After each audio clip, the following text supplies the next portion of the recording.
The cab reeked of old cigarettes and cheap pine, a smell that clung to the air.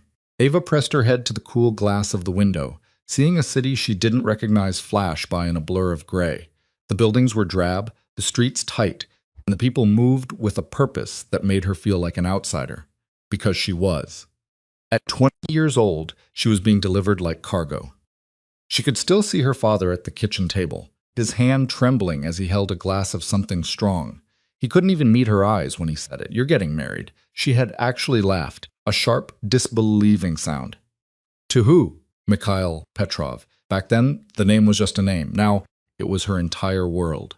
3 days. That's all the time she'd had between her father's confession and this moment. This cab ride through a city she couldn't pronounce. Heading toward a man she'd never met. Her father owed money. A lot of money to people who didn't forgive debts. And the only currency he had left to offer was her. "Old bastard probably won't last a year," her father had muttered, trying to convince himself as much as her. "You wait it out. You come home. Everyone's safe." Ava had wanted to scream. She'd wanted to run. But her mother's face kept flashing in her mind, pale, frightened, trying not to cry. Her younger brother, just 16, pretending to be brave. If she refused, they'd pay the price. Her father had made that very clear. So, here she was. The cab slowed. Ava's pulse kicked up. She sat straighter, gripping the handle of her single suitcase. Everything she owned that mattered crammed into one bag because she'd been told to pack light. Pack like you're not coming back. The driver said something in a language she didn't understand and gestured toward a building. No, not a building. A mansion. Iron gates, stone walls, security cameras tracking every angle. This wasn't a house. This was a fortress. The gates opened. This cab rolled through. Ava's hands were sweating. She wiped them on her jeans, hating how young she felt, how small. She tried to dress like someone who could handle this. Black jeans, a simple blouse, her hair pulled back, but she still looked like a college student playing dress-up, because that's what she was. The cab stopped. The driver popped the trunk. Ava stepped out, her legs unsteady, and reached for her suitcase. A man in a dark suit appeared out of nowhere and took it from her. She flinched. "This way," he said in accented English, already walking. Ava followed because what else was she supposed to do? The front door was massive, dark wood, carved with designs she didn't recognize. It opened before she reached it. Another man in a suit, older. His eyes scanned her like she was cargo checking for damage. "Miss Monroe," he said, not a question. "Yes, follow me." The inside of the mansion was even more intimidating than the outside. Marble floors, high ceilings, art that probably cost more than her family's house. Everything was pristine, cold, beautiful in a way that felt dangerous. They walked down a long hallway. Ava's heartbeat hammered in her ears. She tried to breathe normally, tried to think. What was she supposed to say? How was she supposed to act? No one had prepared her for this. Her father had just shoved an address into her hand and told her to go. The man in the suit stopped in front of a set of double doors. He knocked once. "Come in." The voice was deep, controlled. Ava's stomach dropped. The doors opened. The room was an office, floor-to-ceiling bookshelves, a massive desk, leather chairs. But Ava didn't notice any of that. She noticed the man standing by the window, Mikhail Petrov. He wasn't old. Her father had lied, or he'd been lied to, or he'd just been desperate enough to believe what he wanted to believe. Because the man turning to face her now was maybe 30, maybe younger, tall, dark hair, sharp jawline, dressed in a suit that fit him like armor, and his eyes cold, assessing, completely unreadable, locked onto her like a sniper finding a target. Ava forgot how to breathe. "Miss Monroe," he said, his accent faint but unmistakable. He didn't smile, didn't move toward her, just stood there waiting. She forced herself to speak. "Yes, sit." It wasn't a request. Ava sat in one of the leather chairs, her hands gripping the armrest to keep from shaking. Mikhail moved to the desk, leaning against it, arms crossed. He studied her in silence. 10 seconds. 20. It felt like forever. "How old are you?" he finally asked. 20. Something flickered across his face, too fast to read. "Your father didn't mention that. He probably didn't think it mattered." Mikhail's mouth twitched. Not quite a smile. "It doesn't." The bluntness hit her like a slap. Ava straightened her spine, refusing to shrink. "So what now?" "Now," Mikhail said. "You understand the terms. You're here because your father owes me a debt he can't repay. You're the collateral. We'll be married in 3 days. You'll live here. You'll follow the rules. In exchange, your family stays safe. Do you understand?" Ava's throat tightened. She wanted to scream at him to tell him this was insane, that people didn't do this anymore. But she knew better. People like Mikhail did whatever they wanted, and people like her father paid the price. "Do I have a choice?" she asked quietly. No, at least he was honest. Ava looked down at her hands, trying to steady herself. "What are the rules?" Mikhail pushed off the desk and walked closer. Ava resisted the urge to lean back. He stopped a few feet away, hands in his pockets, looking down at her like she was a puzzle he hadn't decided how to solve yet. "You don't leave the property without permission," he said. "You don't contact your family without approval. You don't ask questions about my business. You don't embarrass me in public. And you don't try to run. And if I do," his expression didn't change. "Then your family suffers the consequences." There it was, the cage, fully visible now. Ava swallowed hard, forcing herself to meet his eyes. "Anything else?" "Yes." Mikhail's gaze didn't waver. "You'll learn to adapt quickly, because weakness doesn't last long in this world." Ava's jaw tightened. "I'm not weak. We'll see." He turned and walked back to his desk, picking up a folder. "Katya will show you to your room. You have 3 days to prepare for the wedding. Use them wisely." Ava stood, her legs shaky but holding, and after the wedding, Mikhail glanced up, his expression unreadable. "After the wedding, you'll be my wife, and you'll learn what that means." Katya turned out to be a woman in her 40s with sharp eyes and a non-nonsense demeanor. She led Ava up a staircase that seemed to go on forever down another hallway, and finally stopped in front of a door. "This is your room," Katya said in heavily accented English.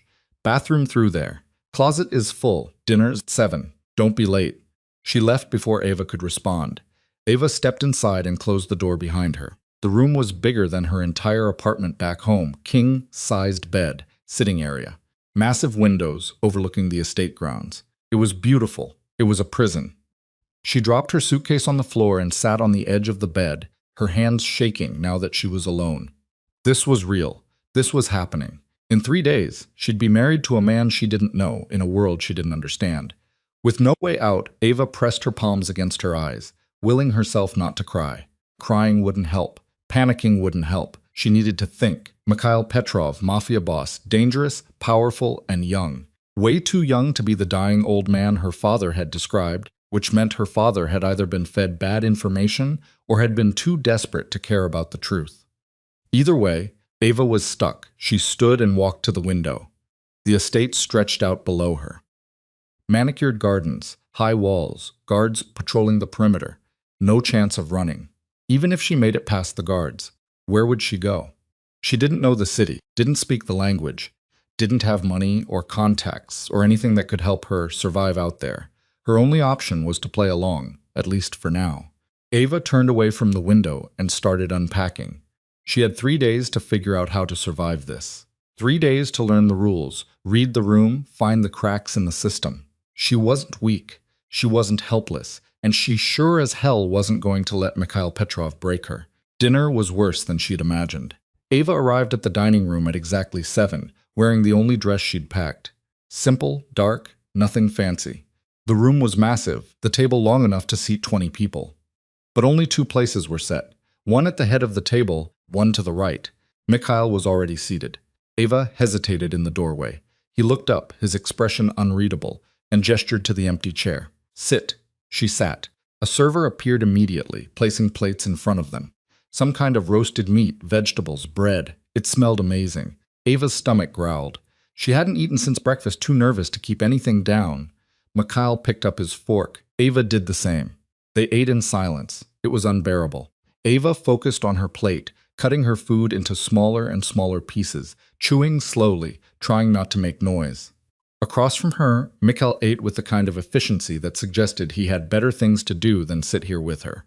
Finally, she couldn't take it anymore. "Can I ask you something?" she said. Mikhail looked up, his fork pausing midair. "You just did." Ava bit back a sarcastic response. "Why me? Your father offered you. I accepted. But why accept? You could have..." She stopped herself, killed him, hurt him, done something worse. She didn't want to finish that sentence. Mikhail set down his fork and leaned back in his chair, studying her. "Your father owed me $2 million. He had no way to pay. Normally, I'd make an example of him, but he made a different offer. One that served my purposes." "What purposes?" His mouth curved slightly, not quite a smile. "I need a wife. Ava's stomach twisted. Why? That's not your concern. It is if I'm the wife. Mikhail's eyes narrowed, but there was something almost amused in his expression. You ask a lot of questions. You told me not to ask about your business. You didn't say I couldn't ask about this. He tilted his head, considering her. Fair enough. I need a wife because it makes me look stable, legitimate, less of a target. In my world, a man without a family is seen as vulnerable, reckless. I can't afford that perception. So, I'm a prop. You're a solution. Ava's hands clenched under the table. And what happens when you don't need the solution anymore? Mikhail stood, buttoning his jacket. That depends on how useful you are. He walked out of the room without another word. Ava sat there staring at her half-eaten dinner, her mind racing. He didn't need her to love him. He didn't even need her to like him. He needed her to exist, to play the role, to be seen. She could do that. She could be smart, careful, strategic, and maybe, just maybe, she could find a way out of this before it destroyed her. The next 2 days were a blur. Ava was measured for a wedding dress by a seamstress who didn't speak English and didn't smile. She was given a schedule, when to wake up, when to eat, when to be available for preparations. She was told what she could and couldn't wear, where she could and couldn't go. Every moment was controlled, and through it all, she barely saw Mikhail. He was always somewhere else, locked in his office, meeting with men in suits, taking phone calls in languages she didn't recognize. When they did cross paths, he acknowledged her with a nod or a brief comment and moved on. It was like she was already invisible. Ava spent her time exploring the parts of the mansion she was allowed to access. The library, the sitting room, the garden. She memorized the guard rotations, the layout of the house, the exits that were locked and the ones that weren't. She didn't have a plan yet, but she was gathering information, building a map. On the third day, Katya knocked on her door at dawn. Time to get ready, she said. Ava's stomach dropped. The wedding. She'd almost convinced herself it wasn't real, that something would happen to stop it, but nothing had, and now it was here. The seamstress returned with the dress, simple, elegant white. Ava stared at it like it was a costume for a role she didn't want to play, but she put it on anyway. Let them do her hair, her makeup. Let them turn her into the version of herself that Mikhail needed. When she looked in the mirror, she barely recognized the woman staring back. Good. Katya said, now come. The ceremony was small. No guests, no family. Just Ava, Mikhail, an efficient, and a few of Mikhail's men standing in the background like silent witnesses. It took place in a room Ava had never seen before. Wood-paneled walls, heavy curtains, a single table with paperwork spread across it. Mikhail was already there, wearing a perfectly tailored suit, his expression calm. He looked at her as she entered, his gaze sweeping over her once before returning to her face. You look presentable, he said. Ava didn't respond. The officiant began speaking. Ava didn't hear most of it. Her mind was somewhere else, back home with her mother and brother, wondering if they even knew this was happening, wondering if they cared. Ava Monroe, the officiant said, do you take this man to be your lawfully wedded husband? She opened her mouth, the word caught in her throat. Mikhail's eyes were on her, waiting. Ava thought about her family, about the debt, about the alternative. I do, she whispered.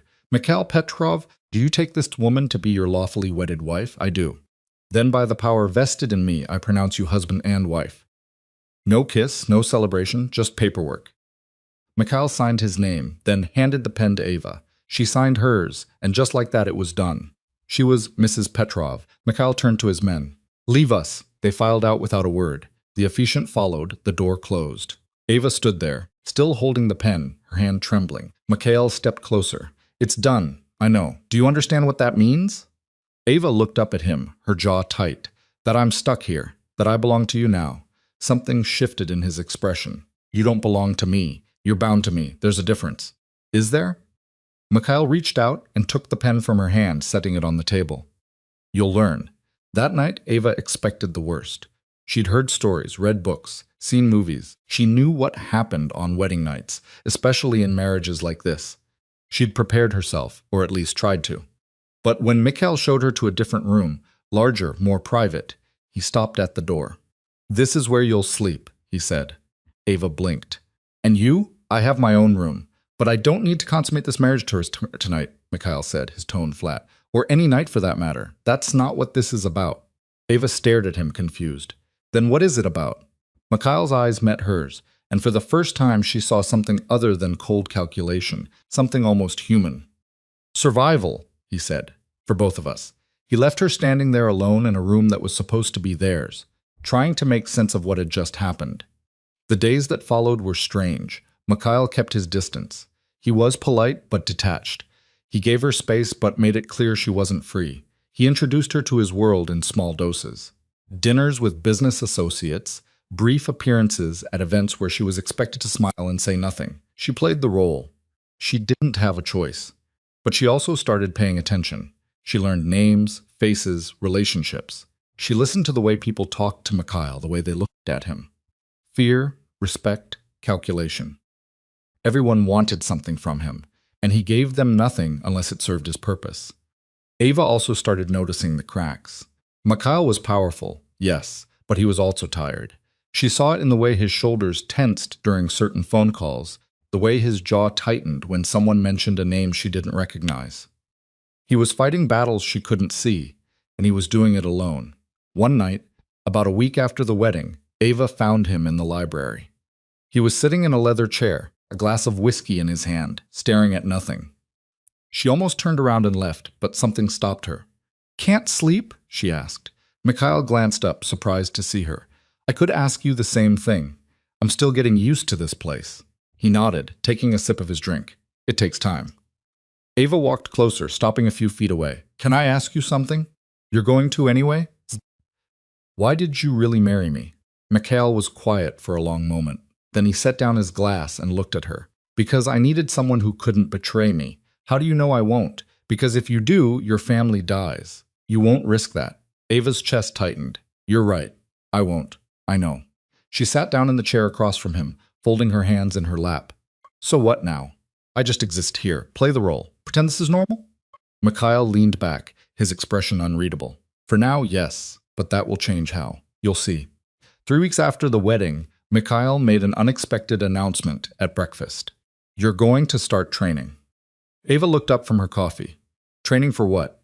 "Self-defense, language, etiquette. Everything you'll need to survive in this world."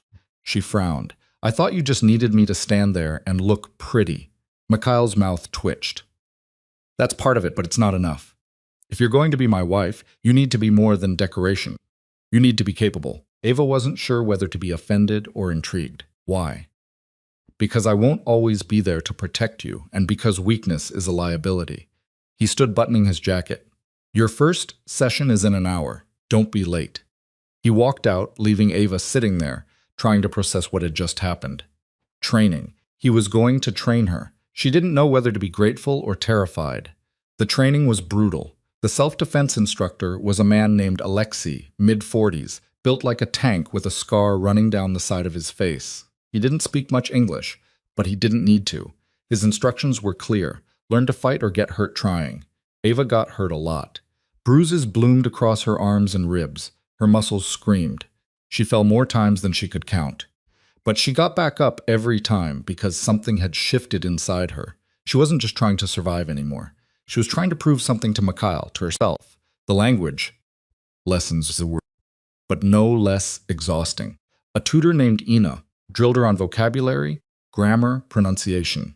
Ava's brain felt like it was going to explode, but she kept going because every word she learned was a key, a way to understand the conversations happening around her, a way to stop being invisible. And through it all, Mikhail watched. He didn't say much, didn't offer encouragement or praise, but he showed up to training sessions, to language lessons. He stood in the background, arms crossed, observing. And every time Ava caught his eye, she saw something she hadn't seen before. Interest. 2 months in, everything changed. Mikhail announced they'd be attending a gala, a high society event where powerful people gathered to make deals and show off their wealth. Ava would be expected to attend, to be seen, to play the role of the perfect wife. "You'll need a dress," Mikhail said. "Katya will take you shopping." Ava nodded, her stomach churning. She'd been to exactly one formal event in her life, her high school prom. This was going to be different. Katya took her to a boutique that didn't have prices on anything, which Ava took as a bad sign. The saleswoman measured her, brought out dresses, made suggestions. Ava felt like a doll being dressed up, but when she tried on the final option, a deep emerald gown that fit her perfectly, something clicked. She looked different, older, stronger, like someone who could belong in Mikhail's world. Katya nodded approvingly. Good. He'll like this. Ava wasn't sure why that mattered, but a small part of her hoped it was true. But the gala was overwhelming. The ballroom was massive. Chandeliers, marble floors, tables covered in white linens and gold accents. Everyone was dressed to impress. Diamonds glittered. Champagne flowed.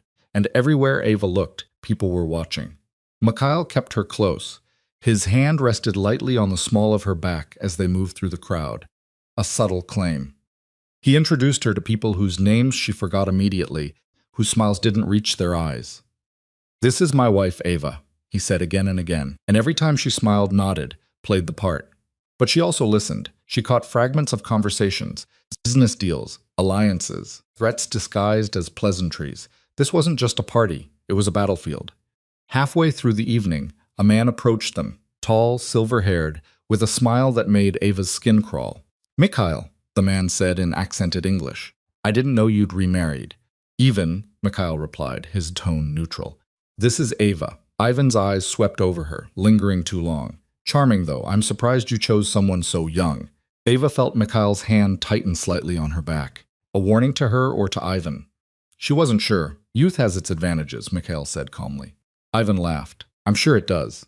Tell me, Ava, are you enjoying your new life? It was a test. Ava could feel it. Everyone nearby had gone quiet, listening. She met Ivan's gaze, refusing to look away. I'm learning a lot, I'm sure you are. Ivan's smile widened. Though I wonder how long that innocence will last in a world like ours. Ava felt anger flare in her chest. She was tired of being underestimated, tired of being dismissed. Innocence, she said carefully, and ignorance aren't the same thing. I'm observant enough to know when someone's testing me, and smart enough not to fail. The room went silent. Ivan's smile faltered. Mikhail's hand on her back relaxed, slightly. Approval, maybe. Well, Ivan said, recovering. It seems you've chosen well. Mikhail, she has spirit, she does. Mikhail agreed.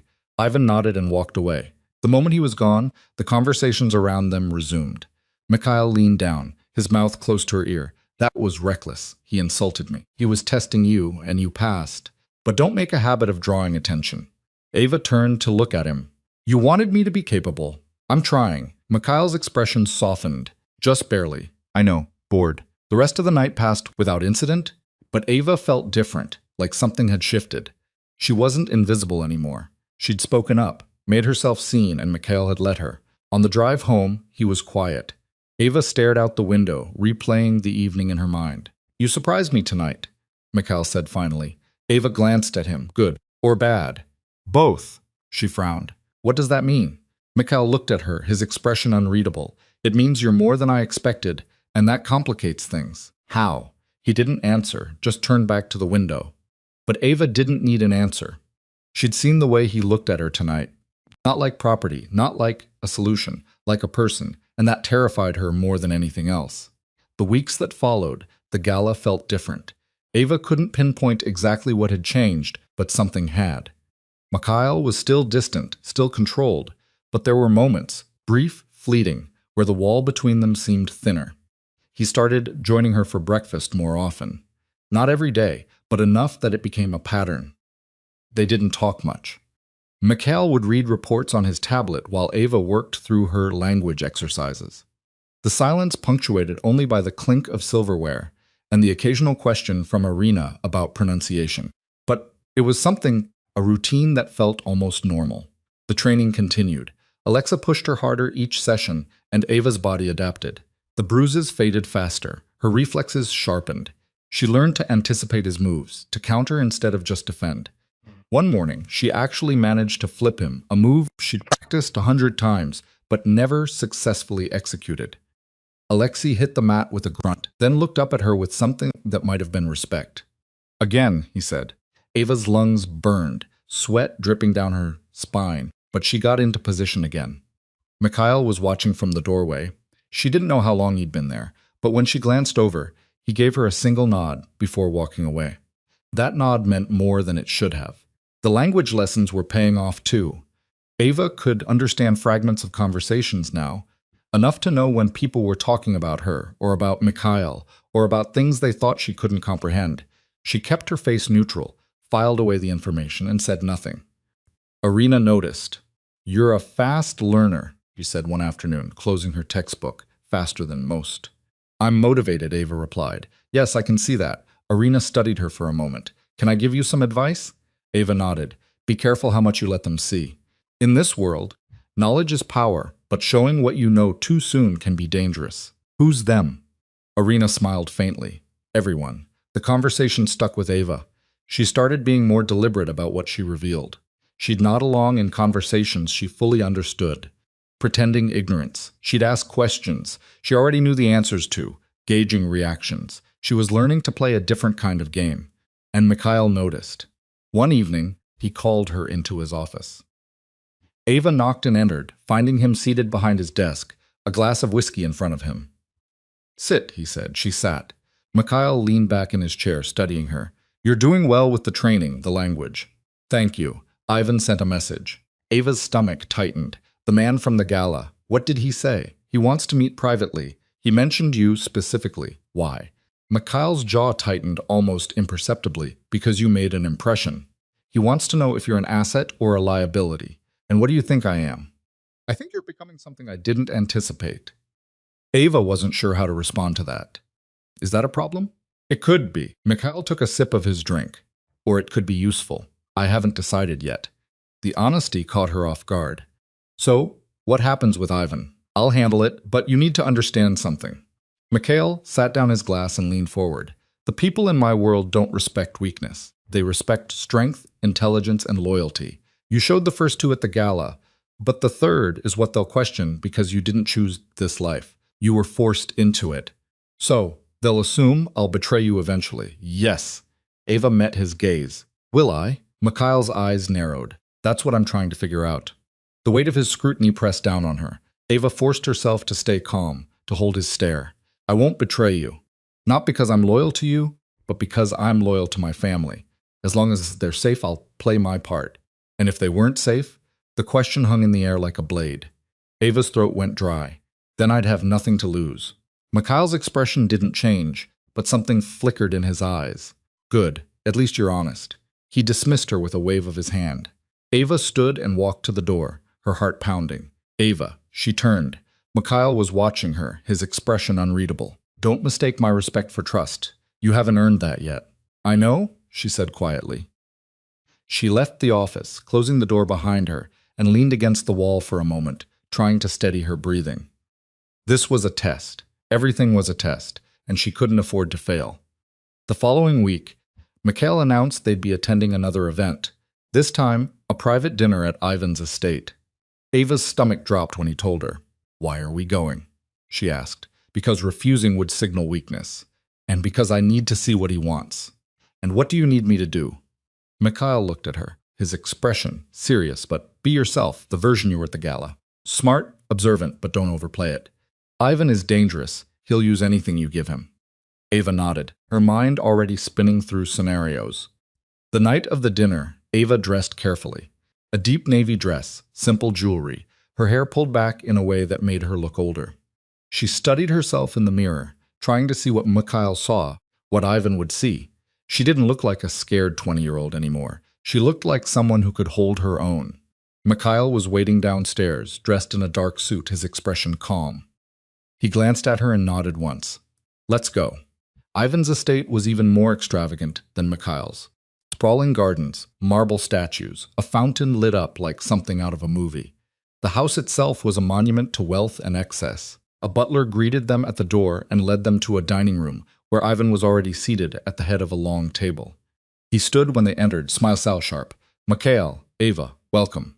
They sat. Ivan poured wine himself. A gesture that felt deliberate, too casual, too friendly. "I'm glad you could make it," Ivan said, raising his glass. "To new alliances." Mikhail raised his glass, but didn't drink. Ava followed his lead. Ivan chuckled. "Still cautious, I see. I suppose that's why you've lasted this long." The dinner began.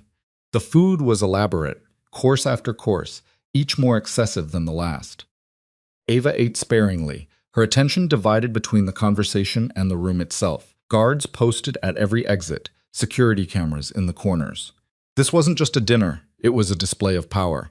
Ivan asked questions, polite on the surface, but Ava could hear the calculation underneath. Where was she from? How did she and Mikhail meet? What did she think of her new life? Ava answered carefully, revealing nothing that mattered, deflecting with questions of her own. She could feel Mikhail's attention on her, gauging her responses. You've adapted quickly, Ivan said, leaning back in his chair. Most women in your position would still be struggling. I'm not most women. Ivan's smile widened. No, I can see that. Tell me, Ava, do you understand the world you've married into? And what have you learned? Ava set down her fork and met his gaze, that everyone wants something, and that trust is a commodity no one can afford. Ivan laughed, a genuine sound that seemed to surprise even him. Mikhail, you found a sharp one. I like her. Mikhail's expression remained neutral. I'm glad you approve. Approve? Ivan leaned forward. I'm impressed. Most of the wives in our circles are ornamental, pretty, obedient, silent. But Ava here has a mind. That's rare. It is, Mikhail agreed. Ivan's gaze shifted between them, calculating. Tell me, Mikhail, why her? You could have chosen anyone, someone with connections, with family power. Why, a girl with nothing? The question was an insult wrapped in curiosity. Ava's hands clenched under the table. Mikhail's voice was cold, because she has something the others don't. And what's that? She has nothing to lose. The words hit Ava like a punch. She kept her face neutral, but inside something twisted. He was right. She had nothing. No power, no leverage. Just the threat hanging over her family. Ivan considered this, then slowly. Interesting strategy. A wife who can't betray you because the cost is too high. But what happens when that changes? It won't, Mikhail said. You sound very certain. I am. The conversation moved on, but Ava barely heard it. Her mind was stuck on Mikhail's words. She has nothing to lose. It was true, and it was the only reason she was still alive, still useful. But it also meant she was replaceable. After dinner, Ivan suggested they move to the sitting room for drinks. Ava followed, her nerves on edge. This was taking too long. Whatever Ivan wanted, he hadn't revealed it yet. They settled into chairs near a fireplace. Ivan poured vodka straight, no ice. I'll get to the point, Ivan said, handing Mikhail a glass. I have a business opportunity, one that requires discretion and trust. I'm extending the offer to you because we've worked together before, but I need to know you're stable. I am. Are you? Ivan glanced at Ava, a new wife. A sudden marriage. It raises questions. Mikhail's expression didn't change. My personal life doesn't affect my business, doesn't it? Ivan took a sip of his drink. Forgive me, but I need assurance. This deal is worth $20 million. I can't afford mistakes. What kind of assurance? Ivan set down his glass and looked directly at Ava. I want to know she's committed, not just to you, but to this life. Because if she's not, she's a risk. And risks have a way of becoming problems. Ava's pulse quickened. This was the real test. Mikhail's voice was calm, but there was an edge to it. Ava is my wife. That's all the assurance you need. Is it? Ivan leaned forward. Then let her speak for herself. Ava, are you committed to this life? To Mikhail? Or are you just playing a role until you find a way out? The room went silent. Ava felt Mikhail's eyes on her along with Ivan's. She thought about lying, about saying what they wanted to hear. But Ina's advice echoed in her mind. Be careful how much you let them see. I'm here because I have to be, Ava said slowly. My family's safety depends on it. That's not a secret, but I'm also smart enough to know that survival means adaptation. So yes, I'm committed. Not out of love or loyalty, but out of necessity. And in this world, isn't that more reliable than either? Ivan stared at her, then burst out laughing. Remarkable, absolutely remarkable. Mikhail, she's wasted on you. Mikhail's jaw tightened, but he said nothing. I'm stood, still chuckling. All right, I'm satisfied. We'll move forward with the deal. I'll have my people send over the details. Mikhail stood as well. Good. They shook hands. Ava rose, her legs unsteady, but holding. As they walked to the car, Mikhail didn't say a word. Ava could feel the tension radiating off him. She'd said something wrong, or maybe something too right. The drive home was silent. When they arrived, Mikhail went straight to his office without a word. Ava stood in the foyer, her heart pounding, unsure if she'd just saved herself or condemned herself. She went to her room and changed, her mind replaying the evening over and over. She'd been honest, maybe too honest. But what else could she have said? A knock on the door startled her. Come in, she called. Mikhail entered. He didn't look angry. He looked tired. That was risky, he said. I know. You could have lied. Told him what he wanted to hear. Would you have believed me if I had? Mikhail was quiet for a moment. No. Ava sat on the edge of the bed, her hands folded in her lap. Then what was I supposed to say? Mikhail walked to the window, staring out at the dark grounds. You told him the truth that you're here out of necessity, not choice. That makes you predictable. In this world, predictable is safer than loyal. Loyalty can be faked. Necessity can't. So, I did the right thing. You did the smart thing. There's a difference. Ava frowned. I don't understand. Mikhail turned to face her. You've been here almost 3 months. But you've learned the language, the fighting, the etiquette. You've played the role well. But tonight, you showed them something real, and that makes you more valuable. But it also makes you more vulnerable, because they know what I care about. Exactly. Exactly. Ava's stomach sank. My family. Mikhail nodded. Ivan now knows your weakness, and if he ever decides to use it against me, he'll go after them first. The weight of that realization crushed down on her. She'd been so focused on surviving, on proving herself, that she hadn't thought about the bigger picture. What do I do? She asked quietly. Mikhail crossed the room and sat in the chair across from her. You keep doing what you're doing. You get stronger, smarter. You become someone they can't use, and you trust me to protect what matters. Why would you do that? Because, Mikhail said, his voice low. You're right. Necessity is more reliable than loyalty. And right now, we need each other. Ava looked at him, really looked at him, the exhaustion in his eyes, the tension in his shoulders. He wasn't invincible. He was just better at hiding it. Okay, she said. I'll trust you for now. That's all I'm asking. He stood and walked to the door, then paused. You did well tonight, Ava. Better than I expected. Thank you. He left, closing the door quietly behind him. Ava sat there for a long time, trying to process everything. She was in deeper than she'd realized, and there was no easy way out. But maybe that was okay. Maybe survival didn't mean escaping. Maybe it meant learning to navigate the storm. The next morning, Ava woke to find a note slipped under her door. It was from Mikhail, written in his sharp, precise handwriting. Training at 8. Don't be late. She smiled despite herself. Alexei was waiting for her in the gym, but this time he wasn't alone. Another man stood beside him, younger, faster, with a boxer's build. This is Konstantin, Alex said. He'll be your sparring partner from now on. Ava glanced at Mikhail, who was leaning against the wall, arms crossed. You've learned the basics, Mikhail said. Now you need to learn how to apply them under pressure. Konstantin didn't give her time to prepare. He came at her fast, throwing punches that forced her to move, to think, to react. Ava blocked, dodged, countered. She took hits, hard ones, but she didn't go down. 15 minutes in, she was gasping for air, her body screaming, but she didn't stop. Enough, Alexei finally called. Ava bent over, hands on her knees, trying to catch her breath. Konstantin offered her a water bottle. She took it, nodding her thanks. Mikhail pushed off this wall and walked over. Better. Just better. A faint smile tugged at his mouth. You're still standing. That's more than most people manage against Konstantin on their first round. Konstantin grinned. She's tough. I'll give her that. Ava straightened, wiping sweat from her face. When's the next session? Mikhail's smile widened slightly. Tomorrow. Same time. Over the following weeks, the training intensified. Ava learned to fight dirty. Eye strikes, throat jabs, pressure points. Alexei taught her how to use her size as an advantage, how to move faster, strike harder. Konstantin pushed her past her limits, then past those limits again. And through it all, Mikhail watched. He started giving her assignments, small things at first. Attend a meeting and report back what you observed. Listen to this conversation and tell me who's lying. Read this contract and find the loopholes. Ava threw herself into it. She learned to read people the way she'd learned to read punches, by watching their tells, their hesitations, their mistakes. One evening, Mikhail called her into his office and handed her a file.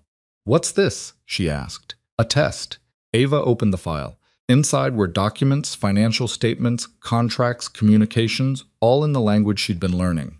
I need you to analyze this, Mikhail said. Tell me what you see. Ava spent the next 2 hours going through the file, taking notes, cross-referencing information.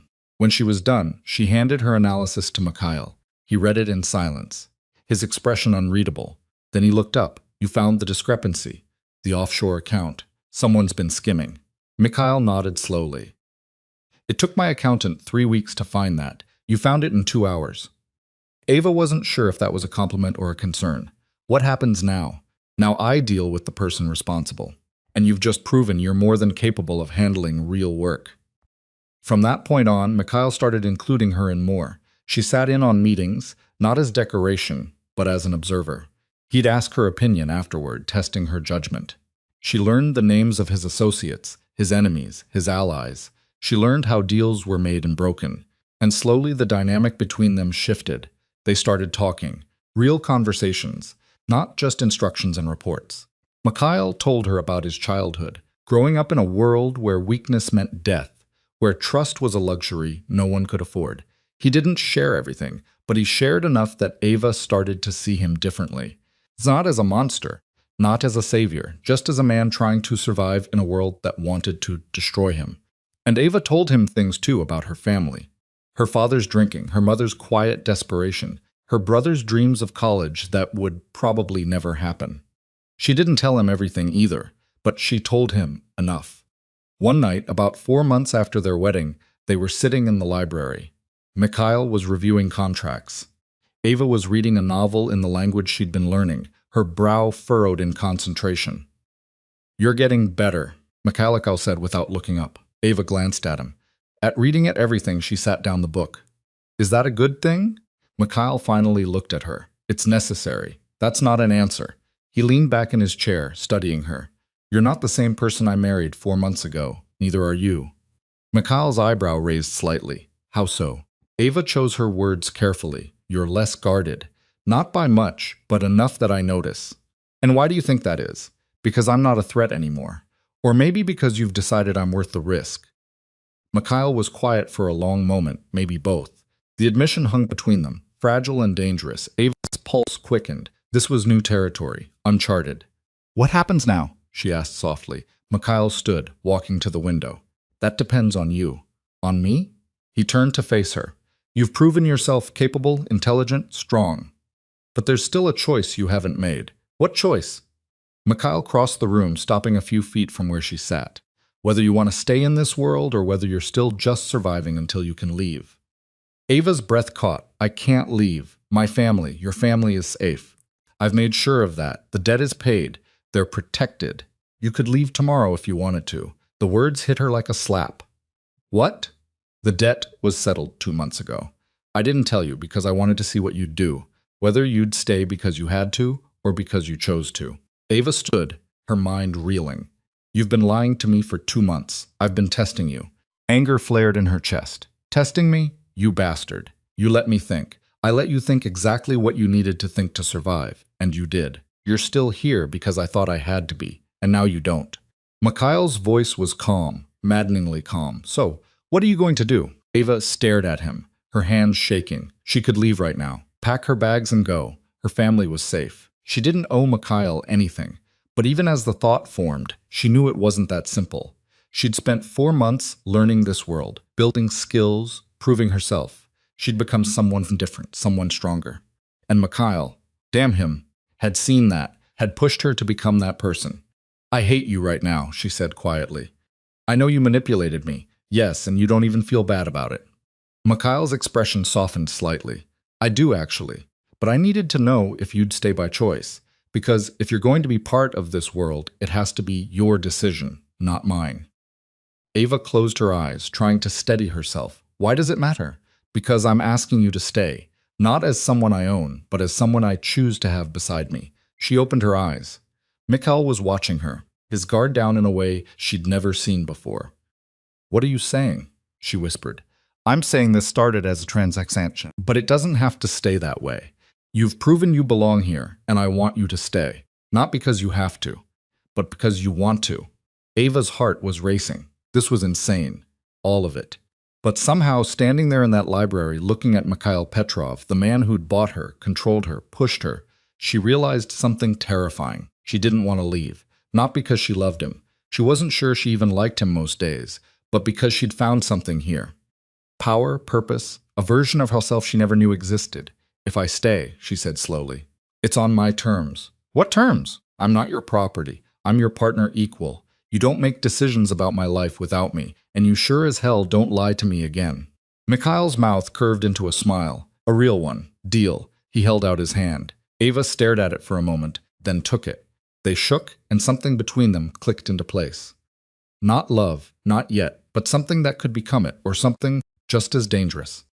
The handshake lasted longer than it should have. Ava felt the warmth of Mikhail's palm, the calluses she hadn't noticed before, the steadiness of his grip. When she pulled away, something in the air between them had changed, settled into place like a foundation finally poured. "So, what now?" she asked. Mikhail walked back to his desk. Pouring 2 glasses of whiskey, he handed one to Ava. She took it, even though she'd never been much of a drinker. "Now," he said, raising his glass, "we figure out what kind of partnership this is going to be." They drank. The whiskey burned going down, but Ava welcomed it, proof that this moment was real.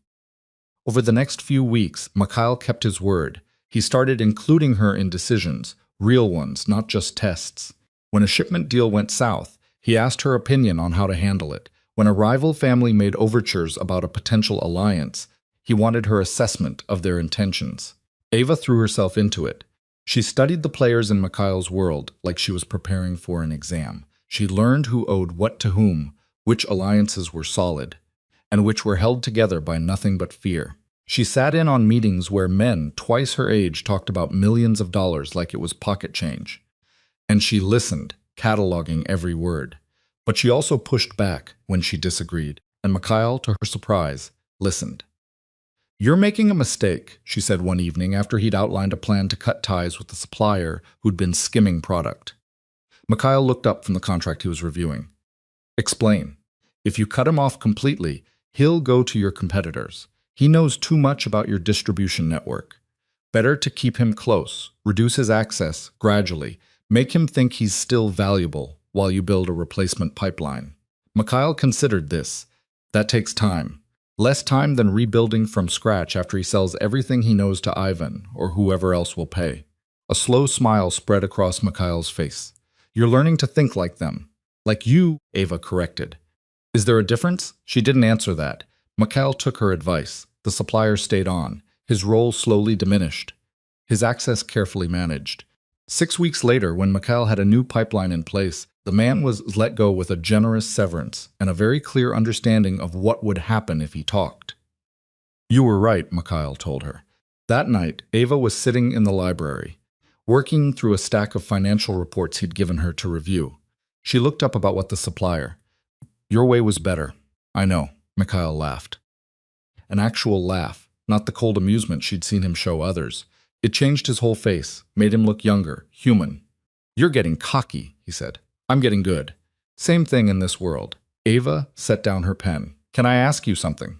"Always. Why me? And don't give me the nothing to lose speech." There had to be other options. Mikhail sat down across from her, his expression thoughtful. "Do you want the honest answer?" "That's why I'm asking." "I was tired," he said simply. "Tired of the games, the politics, the constant calculation. Everyone in this world wants something from me. Power, money, protection, access. They smile and shake my hand and plot behind my back. I needed someone who didn't want any of that. Someone who'd tell me the truth, because they had no reason to lie. And you thought a girl you bought from her desperate father would be honest. I thought desperation makes people predictable, and I was right. You've been honest from the start because you couldn't afford not to be." Ava wasn't sure whether to be offended or impressed by the logic. "And now that I could leave, but I'm choosing to stay. Now I'm curious to see what you'll become." The answer should have bothered her, should have felt like she was still just an experiment, a project, but there was something in the way he said it, not coldly, but with genuine interest that made it feel different. "What do you want me to become?" she asked. Mikhail leaned forward, his elbows on his knees. "Someone who can stand beside me. Not behind me. Not in my shadow. Beside me?" The weight of that statement settled over Ava. It was more than she'd expected, more than she was sure she could handle, but she'd never been good at backing down from a challenge. "Then you better keep up," she said. Mikhail's smile was sharp. "I was about to say the same thing to you." 2 months later, on a cold morning in early spring, Ava woke up feeling wrong. She couldn't pinpoint it at first, just a vague nausea, a bone-deep exhaustion that coffee couldn't touch. She pushed through her morning training, but halfway through her session with Constantine, she had to stop and sit down. "You okay?" Constantine asked, concerned. "Fine, just tired." But she wasn't fine. Over the next week, the symptoms got worse. The nausea came in waves, smells that had never bothered her before, coffee, cologne. Even the soap in the bathroom made her stomach turn. She was exhausted all the time, falling asleep on the couch in the middle of the day. Katya noticed first. "You should see a doctor," she said one morning, finding Ava hunched over the kitchen sink, trying not to vomit. "I'm fine. You're not, and I know what this looks like." Ava looked up, meeting Katya's knowing gaze. Her stomach dropped, and it had nothing to do with the nausea. "No," she said. "That's not. We haven't." But even as she said it, her mind was racing back. The night of their 6-month anniversary, Mikhail had taken her to dinner at a restaurant so exclusive it didn't have a name, just an address. They drunk too much wine, talked too openly, and when they'd gotten home, the careful distance they'd maintained had finally inevitably crumbled. It had happened twice more after that, not frequently, but enough. Ava's hands were shaking. "I need to take a test." Katya nodded. "I'll get one." "Wait here." 20 minutes later, Ava was locked in her bathroom, staring at a plastic stick that held her entire future in its tiny window. Pregnant.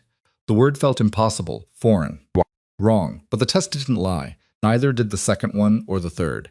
Ava sat on the bathroom floor, her back against the tub, trying to process. She was pregnant with Mikhail's child, the man she'd been sold to, fought with, learned from, and somewhere along the way started to care about in ways that terrified her. A knock on the door made her jump. "Ava." Mikhail's voice concerned. Katya said, "You were sick. Can I come in?" Ava scrambled to her feet, shoving the tests into the trash and covering them with tissues. "I'm fine. Just give me a minute. I'm coming in." The door opened before she could protest. Mikhail took one look at her face, pale, shaken, and crossed the room in 2 strides. "What's wrong?" "Nothing. I told you I'm fine." His eyes narrowed. He glanced at the trash can, then back at her. Ava's heart stopped. Mikhail reached down and pulled out one of the tests. The silence that followed was crushing. He stared at the test for a long moment, his expression completely unreadable. Then he looked at Ava. "Is this real?" His voice was carefully controlled. Ava nodded, not trusting herself to speak. Mikhail set the test down on the counter with deliberate care. "How long have you known?" 5 minutes. He exhaled slowly, running a hand through his hair. Ava couldn't read him, couldn't tell if he was angry, scared, pleased, or something else entirely. "Say something," she whispered. Mikhail looked at her, and for the first time since she'd met him, he looked genuinely uncertain. "I don't know what to say. Neither do I." They stood there in the bathroom, the weight of the moment pressing down on both of them. "Is this?" Mikhail started, then stopped. "Do you want this?" The question caught Ava off guard. She hadn't even gotten that far in her own thinking. Did she want this a baby in this world with him? "I don't know," she said honestly. "I never thought we weren't trying to." "I know, Mikhail. I can't. I don't know how to do this." He stepped closer, his hands finding her shoulders. "Neither do I, but we'll figure it out. How can you be so calm?" "I'm not." He let out a short laugh. "I'm terrified, but panic won't help either of us." Ava's eyes. She blinked hard, refusing to cry. "What do we do?" "First, you see a doctor. Make sure everything's okay. Then, we make a plan." "A plan for what?" Mikhail's hands tightened slightly on her shoulders. "For keeping you both safe, because if word gets out that you're pregnant, you become a target, and I can't let that happen." The reality of that hit her hard. She wasn't just carrying a baby. She was carrying Mikhail Petrov's heir. In a world where power was everything, and enemies were everywhere, that made her the most valuable and vulnerable person in his life. "This changes everything," she said, quietly. "Yes," Mikhail agreed, "it does." The doctor came to the house, a woman named Dr. Volov, who asked no questions and offered no judgments. She examined Ava, took blood samples, and confirmed what the tests had already shown. 8 weeks along, healthy, everything progressing normally. Ava lay in bed that night, her hand resting on her still flat stomach, trying to wrap her mind around it. There was a life growing inside her, a tiny collection of cells that would become a person. Her child, Mikhail's child, their child. The door opened quietly. Mikhail stood in the doorway, backlit by the hallway light. "Can I come in?" he asked. Ava nodded. He crossed the room and sat on the edge of the bed. They'd been sleeping in separate rooms again since she'd started feeling sick. Her choice, not his. But right now, she was grateful for his presence. "How are you feeling?" he asked, overwhelmed. "That's fair." Ava turned to look at him. "Are you happy about this?" Mikhail was quiet for a moment. "I never thought I'd have children. In this world, family is either a weakness or a weapon. I watched my father use my mother as both. I swore I'd never put anyone in that position.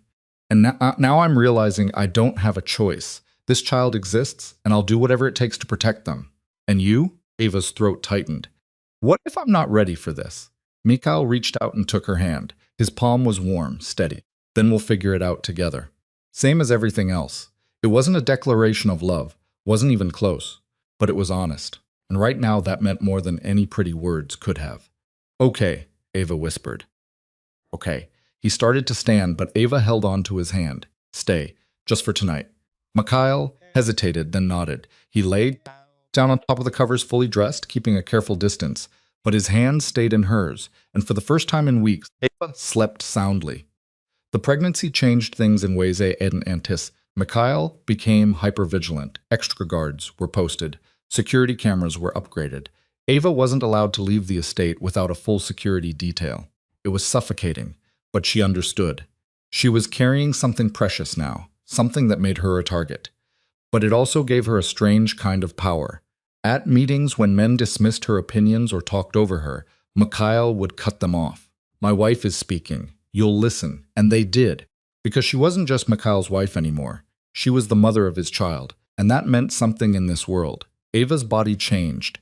Her stomach started to swell, subtle at first, then unmistakable. She felt the baby move for the first time at 16 weeks, a flutter like butterfly wings. She was in the library when it happened, and she gasped out loud. Mikhail looked up from his desk. What's wrong? Nothing. I felt it. The baby. He was across the room in seconds. Can I? Ava took his hand and placed it on her stomach. They waited. Nothing happened. It's probably too early for you to feel from the outside, she said. But Mikhail kept his hand there anyway, his expression intent. Waiting. And then it happened, a tiny bump against his palm. Mikhail's eyes widened. He looked at Ava, something raw and unguarded in his expression. That's our baby. He knelt down, his hand still pressed her stomach, his forehead resting against her side. Ava's breath caught. She'd never seen him like this. Vulnerable, open. She ran her fingers through his hair, and he didn't pull away. They stayed like that for a long time. As the pregnancy progressed, Ava started thinking about the future. Not just survival, but actually living, raising a child, teaching them, protecting them, giving them choices. I want them to have options, she told Mikhail. One evening, they were in the nursery, a room that had been converted from a guest bedroom, now painted soft gray with a crib Mikhail had insisted on assembling himself. What kind of options? He asked, tightening a bolt. The kind I never had, the kind you didn't have. I want them to be able to choose their own life, not have it forced on them. Mikhail set down the screwdriver and looked at her. In this world, choice is a luxury. Then maybe we change the world they're growing up in. That's not realistic. Why not? Mikhail stood, crossing to where she sat in the rocking chair by the window. Because I've spent my entire life building this empire. It's who I am, what I know. I can't just walk away. I'm not asking you to walk away. I'm asking you to think about what kind of father you want to be, what kind of legacy you want to leave. Mikhail's jaw tightened. I'm trying to give them safety, security, power. What about peace? The word hung between them. There is no peace in this world, Mikhail said quietly. Then maybe we make one. Mikhail looked at her for a long moment, then knelt down beside the chair. His hand found her swollen belly resting there gently. I'll try, he said. I don't know if I can, but I'll try. It was more than she'd expected, more than she'd hoped for. That's enough, she whispered. At 7 months, Ava woke in the middle of the night to raised voices downstairs. She sat up carefully, her back aching, her heart pounding. Something was wrong. She pulled on a robe and made her way downstairs as quickly as her pregnant body would allow. The voices were coming from Mikhail's office. She could hear him, sharp and angry, and at least 2 other men responding. Ava pushed open the door. Mikhail looked up, his expression dark. Ava, go back to bed. What's happening? Nothing you need to worry about. But one of the men, someone she recognized from previous meetings, was bleeding from a cut above his eye. The other looked terrified. Tell me what's happening, Ava said, her voice harder. Mikhail's jaw clenched. There was an attack on one of our shipments. 3 men dead. The product's gone. Ava's hand instinctively went to her stomach. Who did it? We're trying to figure that out. Ivan, the bleeding man said. Had to be. He's been circling for months. Mikhail's expression went cold. We don't know that. Who else would be bold enough? Ava's mind was racing. What does this mean? Mikhail crossed to her, his hands gentle on her arms. It means I need to handle this, and you need to go upstairs where it's safe. Mikhail, please. His voice was quiet but urgent. I need to know you're safe. Both of you. Ava wanted to argue, wanted to stay, to help, to be part of solving this, but the fear in his eyes, real raw fear, stopped her. Okay, she said, but you tell me everything later. I will. She went back upstairs, but she didn't sleep. She sat by the window, watching the grounds, watching the extra guards that materialized from nowhere, watching the cars that came and went through the night. Mikhail didn't come to bed. In the morning, she found him in his office, still in yesterday's clothes, his eyes bloodshot. Did you sleep at all? She asked. No. Ava crossed to him, taking the coffee cup from his hands and setting it aside. Talk to me. It was Ivan. We have proof now. He's making a move. What kind of move? The kind that starts a war. Ava's blood ran cold. What are you going to do? Mikhail looked at her, and she saw the weight of every decision he'd ever made carved into his face. I'm going to end this before it gets worse, before it touches you or our child. How? You don't want to know? Yes, I do. Mikhail stood pacing to the window. I'm going to meet with him one final time. Make it clear that if he comes after what's mine again, I won't show mercy. And if he doesn't listen, Mikhail didn't answer. He didn't have to. Ava crossed to him, placing her hand over his. Then I'm coming with you. Absolutely not. He knows about me, about the baby. If you go alone, I'm the weakness he'll exploit later. But if I'm there, if he sees I'm not some helpless girl hiding behind you, it changes the calculation. It's too dangerous. Everything about this life is dangerous. At least let me be part of protecting it. Mikhail turned to face her fully. Ava, I'm not asking permission, she said firmly.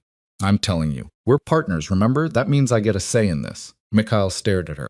Conflict warring in his expression. Finally, he exhaled. You stay in the car guarded. You don't come inside unless I say so. Fine. And if anything goes wrong, anything, you leave. You don't wait for me. You get yourself and our baby somewhere safe. Mikhail, that's the deal. Take it or I lock you in this house and double the guards. Ava knew he'd do it. Okay, I agree. The meeting was set for the following evening at neutral ground, a warehouse on the edge of the city. Ava dressed carefully, wearing black, her hair pulled back. She looked like someone who belonged in this world now, not the scared 20-year-old who'd arrived in a cab 8 months ago. The drive was tense. Mikhail sat beside her, his hand resting on her knee, his thumb tracing absent circles, a comfort gesture, though Ava wasn't sure if he was comforting her or himself. Whatever happens, he said quietly, know that he started again. You and the baby, you're everything. You understand that? Ava's heart clenched. I understand. The warehouse came into view. Cars were already there. Ivan's people. Mikhail's men surrounded their vehicle. Mikhail turned to Ava. Remember, you stay here. I remember. He kissed her forehead, quick, fierce, then stepped out of the car. Ava watched him walk toward the warehouse, flanked by his men, his posture radiating controlled danger. She pressed her hand to her stomach, feeling the baby kick in response. Your father's going to handle this, she whispered, and we're going to be fine. She hoped she wasn't lying. Inside the warehouse, Mikhail faced Ivan across a floor stained with years of industrial grime. You attacked my shipment, Mikhail said. No preamble, no pleasantries. Ivan smiled. Did I? Don't play games. We both know it was you. Perhaps I was sending a message. Then let me send one back. Mikhail's voice dropped to something deadly. Touch what's mine again, and I'll burn your entire organization to the ground, starting with you. Ivan's smile didn't waver. Bold words. But you're vulnerable now, Mikhail. A pregnant wife, that's a weakness waiting to be exploited. She's not a weakness. She's a reason. A reason for what? A reason to show no mercy when someone threatens what I'm building. Ivan's expression shifted slightly. What you're building? You mean a family? How quaint. How soft. Careful, Mikhail warned. Or what? You'll kill me here now? That would start a war you can't afford. I can afford any war. The question is, can you? The tension in the warehouse was suffocating. Both sides had their hands near weapons. One wrong move and this would explode. Ivan studied Mikhail for a long moment. You've changed.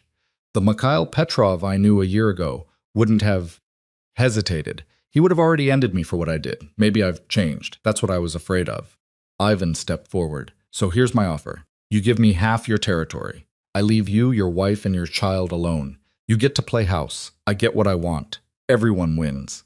Mikhail laughed cold and humorless. You think I'd give up half my empire for peace? I think you do it for her, for that baby. Because you're not the man you used to be, and we both know it. Mikhail's hands clenched at his sides. Everything in him wanted to refuse, to fight, to prove that he hadn't gone soft. But then he thought of Ava, of the baby, of the future they were trying to build. No deal, he said, finally. But I'll offer you this. Walk away now. Tonight, leave my operations alone, and I won't retaliate for the attack. We go our separate ways, and if I refuse, then you'll find out exactly how much I haven't changed. Ivan considered this. The warehouse was silent, except for the sound of breathing, the creak of leather as men shifted their weight. Finally, Ivan nodded. You've got yourself a truce for now. But Mikhail, the moment you show real weakness, the moment that baby makes you too soft to do what needs to be done, I'll be there, and I won't be offering deals. I'll remember that. They didn't shake hands, didn't exchange pleasantries, just turned and walked away, both sides retreating to their respective vehicles. Mikhail climbed back into the car beside Ava. She could see the tension radiating off him. What happened? She asked. We have a truce. Temporary. That's good, isn't it? Mikhail looked at her, his expression conflicted. He called you a weakness, said, I've gone soft. Have you? I don't know anymore. Ava reached for his hand. Maybe soft isn't the right word. Maybe you're just figuring out what's worth protecting and what you're willing to sacrifice for it. Mikhail pulled her close, his hand cradling the back of her head. I almost gave him half my territory right there because he's right. I would do anything to keep you both safe. But you didn't give it to him. No, but I wanted to, and that scares me more than any threat he could make. Ava understood. Mikhail had spent his whole life building walls, protecting himself, making sure nothing could hurt him. And now he had someone who mattered more than power or territory or pride. He had her and their baby. And that changed everything. The truce with Ivan held for exactly 3 weeks. Ava was in the nursery, folding tiny clothes that still seemed impossibly small when she heard the first gunshot. The sound cracked through the afternoon quiet like breaking glass. She froze, a onesie clutched in her hands, her heart hammering against her ribs. More shots, rapid fire. Shouting. The baby kicked hard, as if sensing her panic. Ava dropped the clothes and moved as fast as her 8 months pregnant body would allow, heading for the door, but it burst open before she reached it. Alexei, blood streaking down his arm. We need to move now. What's happening, Ivan? He's hitting us. The whole estate is under attack. Ava's vision swam. She gripped the doorframe. Where's Mikhail dealing with it? But, he said, if anything happened, I get you out first. So, let's go. I'm not leaving him. You don't have a choice. Alexei grabbed her arm, not roughly, but firmly. There's a car waiting at the east entrance. Katya's already there. We move now or we don't move at all. Another explosion closer this time. The windows rattled. Ava's hand went to her stomach protectively. Okay, she whispered. Okay. Alexa led her down the back staircase, the one the staff used. Ava could hear gunfire from multiple directions now, men shouting in languages she'd learned to understand. Her feet felt clumsy on the stairs, her center of gravity all wrong. They reached the ground floor. Through a window, Ava saw Mikhail's men taking cover behind cars, returning fire at shapes, moving through the gardens. Smoke was rising from somewhere near the front gate. Don't look, Alexei said, pulling her forward. They made it to the east entrance. A black SUV was idling, rear door open. Katya was in the back seat, her face pale but composed. Get in, Alexei ordered. Ava climbed in awkwardly, Katya helping her. Alexei slammed the door and hit the roof twice. The driver punched the gas. Ava twisted in her seat, looking back at the mansion. Flames were visible now, licking up one side of the building. Men were everywhere, fighting, falling, running. And somewhere in that chaos was Mikhail. We can't just leave him, Ava said, her voice breaking. Katya took her hand. He can handle himself. He's done it before, but he can't handle it and worry about you at the same time. Where are we going? Safe house, 3 hours north. Mikhail will meet us there when it's done. If he survives, Ava thought, but didn't say. The drive was endless. Ava sat in silence, one hand on her stomach, the other gripping the door handle so hard her knuckles went white. Every bump in the road sent a jolt through her body. The baby was restless, moving constantly, as if picking up on her fear. Her phone buzzed. Ava grabbed it, hope surging. But it wasn't Mikhail. It was a number she didn't recognize. She almost didn't answer, but something made her. Hello, Ava? Ivan's voice smooth and cold. I hope you're somewhere safe. Her blood turned to ice. I have resources. You should know that by now. What do you want to give you a message for your husband? Tell him this is what happens when he refuses a reasonable offer. Tell him I'll keep taking pieces of his empire until there's nothing left. And then I'll take what matters most. Ava's free hand clenched into a fist. You won't touch me or shy child, won't I? You're in a car right now heading north. Black SUV, 3 occupants. Should I continue? Ava's stomach dropped. She looked out the window, scanning for other vehicles. There, 2 cars back, a dark sedan, keeping pace. You're following us. I'm making a point. I could end this right now. 1 call and that car behind you opens fire. But I'm not going to do that. Not yet. Because I want Mikhail to suffer first. I want him to know what's coming and be powerless to stop it. You're insane. I'm thorough. There's a difference. Tell Mikhail I'll be in touch. The line went dead. Ava's hands were shaking. Alexei, she called to the front seat. We're being followed. Ivan's people. 2 cars back. Alexei cursed, looked in the rearview mirror. Ivan, we need to lose them now. The driver nodded, his expression grim. He yanked the wheel right, taking a side road at a speed that made Ava grab for the handle again. The SUV fishtailed slightly before the tires found grip. Behind them, the sedan followed. They're not going to let us go, Ava said. Then we make them regret following us, Alexei replied, pulling a gun from inside his jacket. He rolled down the window. Wait, Ava said. Ivan said he wasn't going to kill us yet. He's just making a point. You believe him? No. But if he wanted us dead right now, we'd already be dead. He has the resources. This is a game to him. Alexei hesitated, then rolled the window back up. So, what do we do? Ava's mind raced. Think. Use what you've learned. Call Mikhail. Tell him we're being followed, but they're not engaging. Ask him what he wants us to do. Alexei made the call. The conversation was brief, tense. When he hung up, his expression was dark. Boss says, keep driving. Don't engage unless they fire first. He's sending backup to intercept. Is he okay? Ava asked. He's alive, that's all I know. It was enough. It had to be. They drove for another hour, the sedan maintaining its distance. Ava watched it in the side mirror, her jaw clenched. Every mile felt like a countdown to something inevitable. Then 2 more vehicles appeared. Mikhail's men flanking the sedan from both sides. There was a tense moment where it looked like it might turn into a highway shootout. But the sedan slowed, then took an exit, disappearing. Ava exhaled for what felt like the first time in hours. The safe house was a cabin in the middle of nowhere, surrounded by trees and silence. 2 of Mikhail's men were already there, securing the perimeter. Alexei helped Ava inside while Katya brought in bags that had apparently been packed ahead of time. How long are we staying here? Ava asked. As long as it takes, Alexei replied. Ava sank onto the couch, her entire body aching. The baby was still moving, restless kicks that bordered on painful. She pressed her hands to her stomach, trying to breathe through the anxiety. He's okay, she whispered to herself. He has to be okay. Katya brought her water. Drink. You need to stay hydrated. Ava drank mechanically, her mind elsewhere. She kept seeing the mansion on fire, hearing the gunshots, imagining Mikhail in the middle of it all. He'd survived this kind of thing before. He'd told her stories about past attacks, close calls, moments where everything hung by a thread. But this felt different. This felt personal. Her phone rang. Mikhail's name on the screen? She answered before the first ring finished. Are you alive? Yes. His voice was rough, exhausted. Are you safe? We're at the safe house. Mikhail, what happened? Ivan brought an army, 40 men, maybe more. We held them off, but the house is destroyed. 3 of my men are dead, 6 wounded. Ava's throat tightened. I'm sorry. It's not your fault. Ivan called me. He was following us. He said, this is just the beginning. Mikhail was quiet for a moment. I know. He called. Me too. Made demands. What kind of demands? The kind I won't meet. Ava, I need you to listen to me very carefully. You need to stay at the safe house until I come get you. No matter how long it takes. Don't trust anyone except Alex and Katya. Don't answer calls from numbers you don't recognize. And if anything feels wrong, you run. You understand?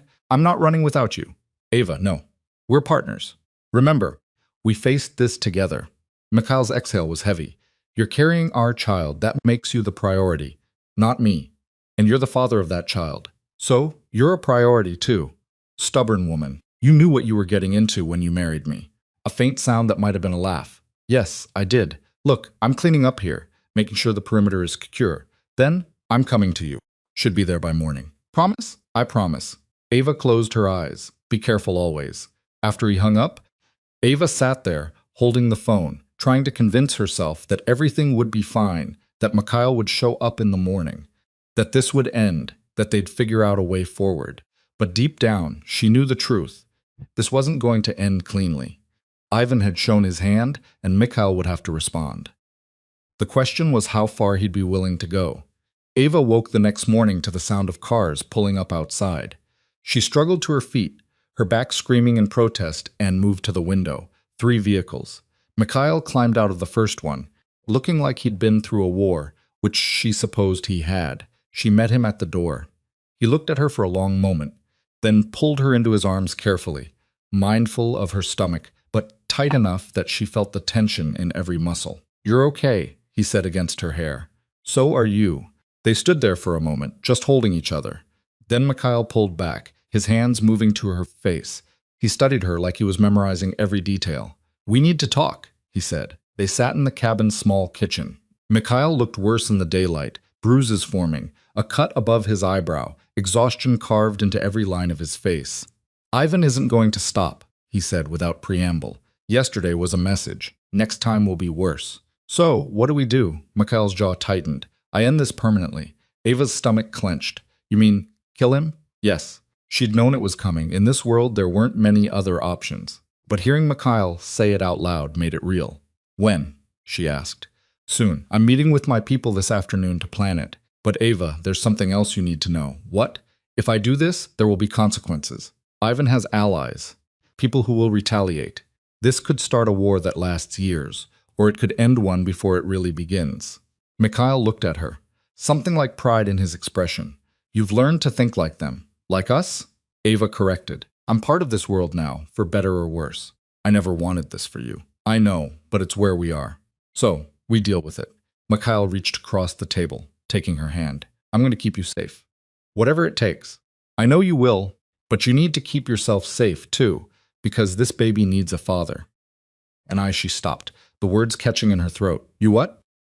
Ava met his eyes. "I need you. I know that's not what this started as. I know it was supposed to be transactional, but somewhere along the way it became real, at least for me." Mikhail's grip on her hand tightened. "For me, too. It wasn't a declaration of love. They were both too guarded, too damaged for that. But it was truth, and right now that mattered more." The meeting that afternoon was tense. Mikhail's top men gathered in the cabin, small living room, weapons on the table, maps spread out, voices low and serious. Ava stayed in the bedroom. The door cracked open so she could hear. She caught fragments, entry points, security rotations, backup plans. They were planning an assassination, methodical, precise, and dangerous as hell. When the meeting ended, the men filed out. Mikhail stayed behind, staring at the maps like they held answers he couldn't find. Ava came out of the bedroom. "When are you doing it?" "Tomorrow night. Ivan is hosting a dinner at his estate. Low security, because it's supposed to be a social event. We hit him there. That's risky. It's the best chance we'll get." Ava crossed to him, her hand finding his shoulder. "What do you need from me?" "I need you to stay here, safe, away from all of this." "Mikhail, please." He turned to face her, and she saw the fear there, raw and undisguised. "I can do this if I know you're safe. But if I'm worrying about you, if I'm distracted, I'll make mistakes. And mistakes get people killed." Ava wanted to argue, wanted to insist she could help, could be useful. But she saw the truth in his eyes. This wasn't about control or keeping her in the dark. This was about him being able to focus on staying alive. "Okay," she said quietly. "I'll stay here, but you come back to me. You hear me? You finish this and you come back." Mikhail pulled her close, his hand cradling the back of her head. "I will, I promise." That night, they lay in bed together, really together, for the first time in weeks. Mikhail's hand rested on her stomach, feeling the baby move. Ava ran her fingers through his hair, trying to memorize the feel of him. "What do you think it is?" Mikhail asked quietly. "Boy or girl?" "I don't know. Does it matter?" "No, as long as they're healthy." Ava smiled. "What kind of father do you think you'll be?" Mikhail was quiet for a long moment. "Probably terrible. I don't know how to do this. How to be soft or gentle or any of the things children need. You're gentler than you think. With you, maybe. But that's different. Why? Because you fought for your place here. You earned my respect. A child doesn't have to do that. They just exist. And that terrifies me." Ava turned to face him. "You know what I think? I think you're going to love this baby so fiercely that all the other stuff will figure itself out. You won't be perfect. Neither will I. But we'll try. And that's enough." Mikhail kissed her forehead. "When did you get so wise?" "When I married a man who forced me to grow up fast." "I'm sorry for that." "I'm not. Not anymore. They fell asleep like that, tangled together, holding on like the world was trying to pull them apart, because it was. The next evening, Ava watched Mikhail prepare. He dressed in all black, checked his weapons with the kind of practiced efficiency that should have been frightening, but wasn't. This was who he was, what he'd been trained to do. Be smart, she told him at the door. Not brave, smart. Mikhail smiled faintly. I'll do my best. That's all I'm asking. He kissed her long and deep, like he was trying to say everything he didn't have words for. Then he was gone. Ava stood at the window watching the taillights disappear into the darkness. Katya came to stand beside her. He'll be fine, Katya said. I've seen him survive worse, have you? Yes, many times. He's careful, calculated. He doesn't take unnecessary risks. Ava wanted to believe that, but she'd also seen the look in his eyes when he talked about ending Ivan. There was anger there, personal fury, and that made people reckless. Hours passed. Ava tried to distract herself, reading, pacing, organizing things that didn't need organizing. The baby was active tonight, rolling and kicking like they knew something was happening. Your father's going to be fine, Ava whispered to her stomach. He has to be. Midnight came and went, then 1 in the morning. 2. Ava's phone rang at 2:47 a.m. Her heart stopped. She grabbed it, saw Alex's name. What happened? She demanded. It's done. Ivan's dead. But Ava, Mikhail's hurt, the world tilted. How bad enough? He took 2 bullets. We're bringing him to you now. Dr. Volkov is already on her way. Is he going to Ava? Couldn't finish the sentence? I don't know. He's conscious talking, but there's a lot of blood. Ava's hands were shaking so hard she almost dropped the phone. How long until you get here? 20 minutes, maybe less. Okay. Just keep him alive, please. We're trying. The next 20 minutes were the longest of Ava's life. She paced the cabin, her mind racing through worst-case scenarios. Katya tried to get her to sit down to stay calm, for the baby's sake, but Ava couldn't. If Mikhail died, if he didn't make it, she couldn't finish that thought either. Headlights appeared. Ava was out the door before the cars fully stopped. They were carrying Mikhail. His shirt was soaked with blood, his face pale, but his eyes were open. He saw her and tried to smile. Told you I'd come back, he managed. You idiot, Ava said, tears streaming down her face. You absolute idiot. They got him inside, laid him on the kitchen table. Dr. Volkov arrived minutes later, already barking orders. Ava was pushed aside, told to wait in the other room. She couldn't watch, couldn't breathe. She sank onto the couch, her hands pressed to her stomach, and prayed to anything that might be listening. The surgery took hours. Ava sat frozen, listening to the muffled sounds from the kitchen. At one point, she heard Mikhail cry out in pain and had to bite down on her fist to keep from running to him. Finally, Dr. Vulov emerged. She was covered in blood, exhausted, but her expression was calm. He'll live, she said. 1 bullet went through his shoulder, clean, the other lodged near his ribs. I got it out.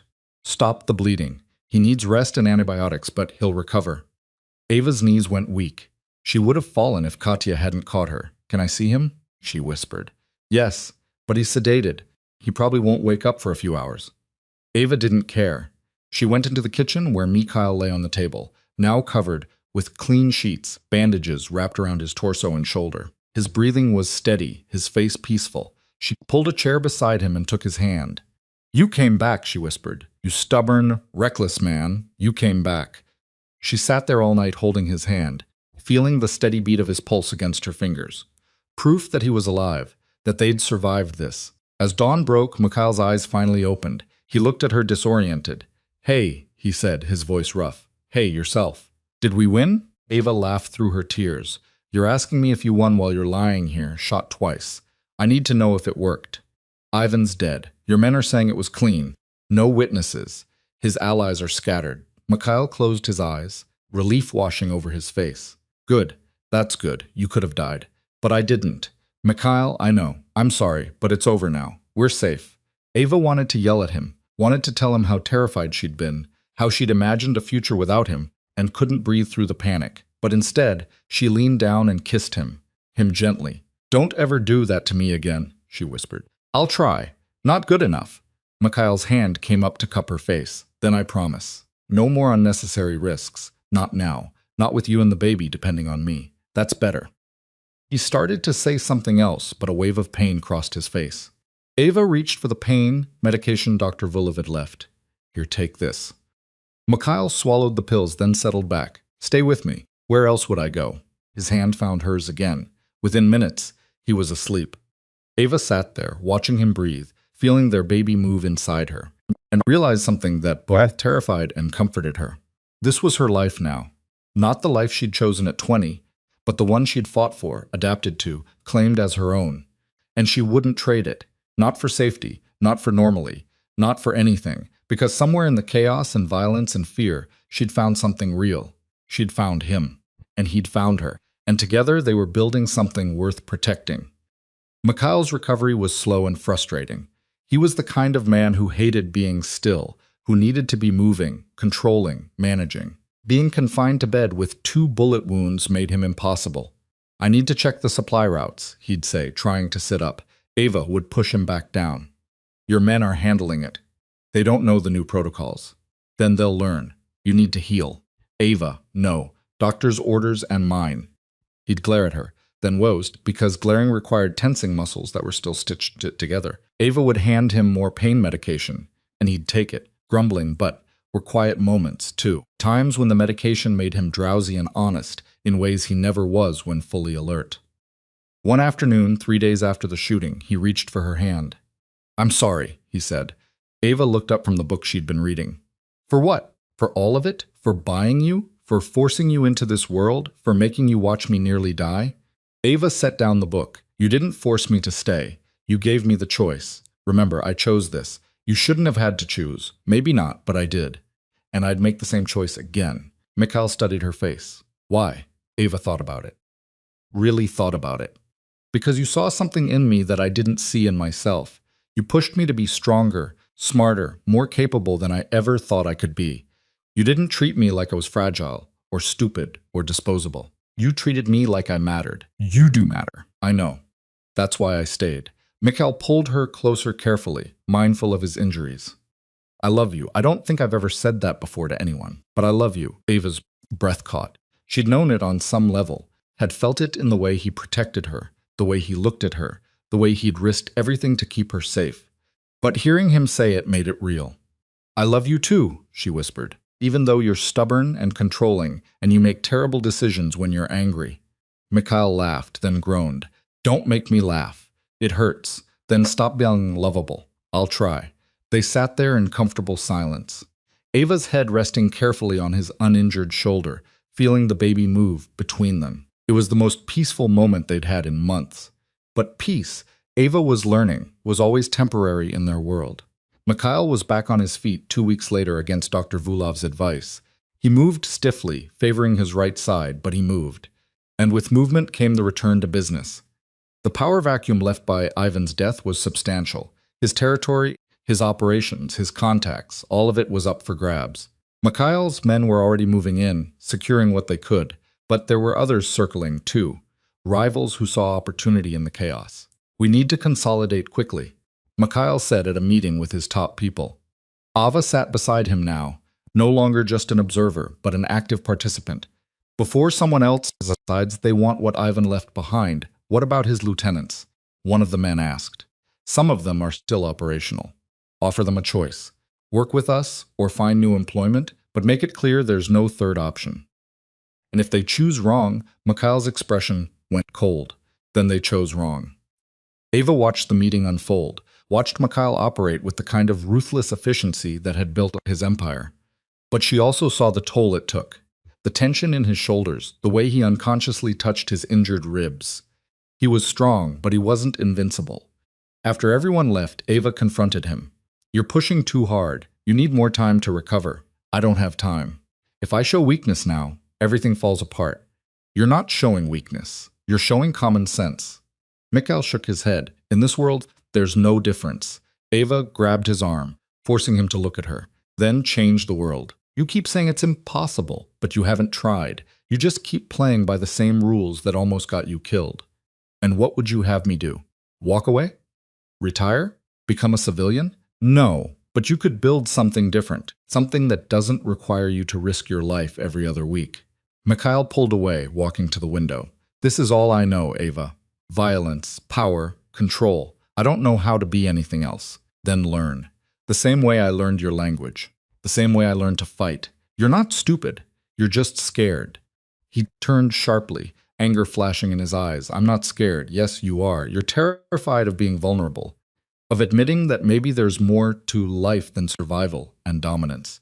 You're scared that if you step back even a little, everything you've built will disappear.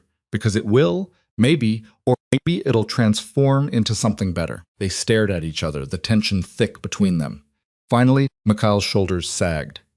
I don't know how to do that, he said quietly. So, we figure it out together like everything else. Mikhail was quiet for a long time. Then he nodded. Okay, but not yet. First, I need to finish consolidating Ivan's territory. Make sure we're secure. Then we can talk about what comes next. It wasn't the answer Ava wanted, but it was progress. I'll hold you to that, I know you will. 2 weeks before her due date, Ava's water broke in the middle of a business dinner. They were hosting a group of potential partners, men who controlled shipping routes that Mikhail wanted access to. Ava was playing her role perfectly, charming and intelligent, asking the right questions, laughing at the right moments. And then she felt it, a sudden warmth, a pressure releasing. She looked down and saw the puddle forming beneath her chair. Mikhail, she said calmly, interrupting a conversation about tariffs. We need to go now. He looked at her, saw her face, saw the water. His expression shifted from businessman to panic in half a second. The baby? Yes. Mikhail was on his feet immediately. Gentlemen, we'll have to continue this another time. My wife is in labor. The men scrambled to their feet, offering congratulations and well wishes that Ava barely heard. Mikhail was already helping her up, his arm around her waist. Hospital or here? He asked as they headed for the car. Hospital, Dr. Vulov said. Ava gasped as a contraction hit. Sharp and strong and nothing like the practice one she'd been having. Oh, that's different. What's different? That actually hurt. Mikhail's face went pale. Okay, we're getting you to the hospital.